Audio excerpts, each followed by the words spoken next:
Hello guys, welcome to my channel. ഇന്ന് നമ്മൾ എന്താ ചെയ്യുന്നത് വെച്ചാൽ വെറും ചെയ്യിക്കലൊന്നുമല്ല.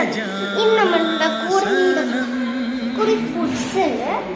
ആദ്യം തന്നെ നമുക്ക് ബിരിയാണിയാണുള്ളത്, പിന്നെ തൈരുണ്ട്, പിന്നെ ചിക്കൻ ഉണ്ട്, പിന്നെ ചിക്കൻ കടായി ഉണ്ട് കേട്ടോ, 2 പ്ലേറ്റാണ്, പിന്നെ അച്ചാറുണ്ട്, പിന്നെ ചമ്മന്തി, പിന്നെ ഇതാണ് നമ്മുടെ അച്ചൂസ്.